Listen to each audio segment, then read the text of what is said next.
Out of pictures, so today we're going after the ignition switch on a PT Cruiser at a customer's house, and they're having issues. I'm going to show you some telltale signs of what's going on with this PT Cruiser's ignition switch.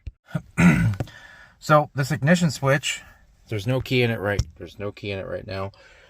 Everything's on. So I got these torques here. The clamshell's already been taken apart for me. So got that. We're gonna pull these out of here. So this pops up. It actually slides out of two pieces here. You have this where that kind of rides on your steering column, so that's out of the way.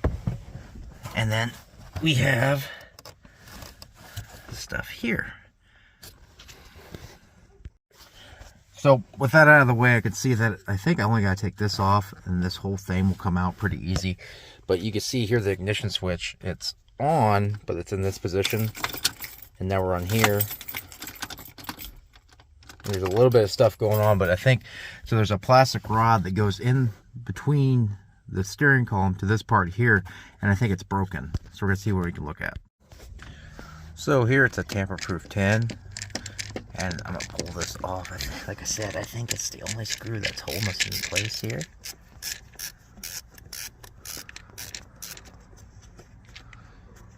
So, I'm gonna put that in a little basket here.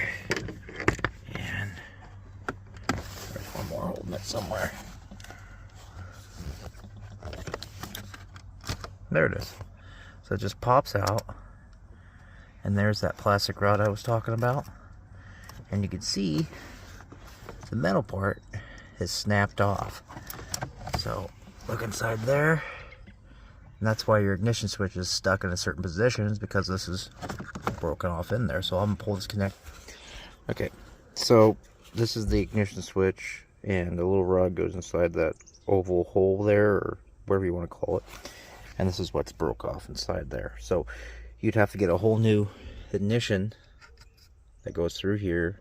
You have to do this a certain way. It pops out, and then it comes with all this stuff, and it's brand new. So I'm gonna try to get this car moving so I can get down to the shop. So I'm gonna put my ignition switch back in and use a screwdriver, and I should be able to get it going. Alright, so the ignition switch is in the forward position so it doesn't lock the steering wheel. The steering wheel moves. Now, we're going to see what I can do here. Make sure I got the clutch pushed in.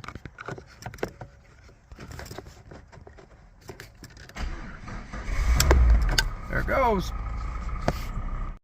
Okay, I kind of jumped the gun a little bit, but you don't need to take this off right away. You can take the cylinder out first, but these are the Torx 15, tamper-proof Torx 15, or tamper-proof Torx 10. Take these out, and then I'll show you here in the next segment how to take the lock cylinder out. So I'm dropping this plate here. I'm just being careful that this spring that's in here doesn't shoot out across. The new kit comes with a brand new spring, so it's not the end of the world if you lose it, but you just want to make sure that, you know, you don't drop parts if there is anything extra in there. Like I said, the next part we're going to take the ignition cylinder out, and you just want to press the button and it pops out.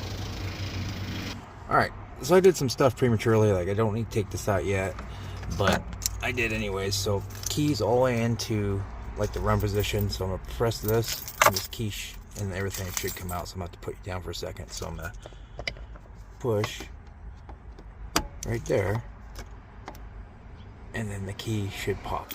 Right. All that stuff just fell down. So this is out, and now the next part. Alright, so with this out, this goes up in like this, and then this little guy goes through here. Then you have your spring, which goes here, and then it rides on that little part right here. So it's this. I think that's how it goes, like this. They have the spring that goes in that little hole. It's not quite lined up. But that's that, and the ignition switch. So I'm going to do a new ignition switch. Alright, so we got a new ignition switch that we're going to put in here. So we're going to disconnect this, pop this back out. Alright, so your new one came with a little kit here, and This had to be pushed into place. You can see this is what it looks like, what it's supposed to look like. These instructions here is telling you how it's supposed to look when it goes back up in there.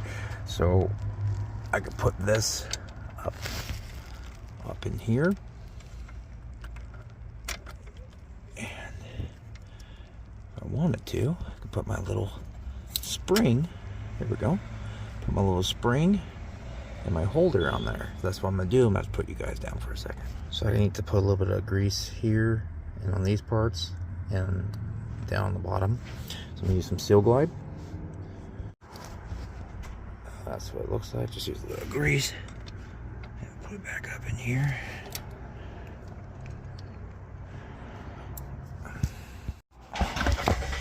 So I got the spring up in there, and now we're just gonna tighten this down, put the ignition switch back in. So when you put this part in, you want to make sure that it's in the forward position like you're trying to start the vehicle, or this ignition will not line up. So now this is here, this is right spot. We've moved the key back to like it's the off position for the ignition switch. Pop this in. So once that's back into place, then that's it. Just starts the vehicle. So this is where I'm going to leave you. Thanks for watching. Really appreciate it. Any questions or anything like that, just comment down below. So have a good one.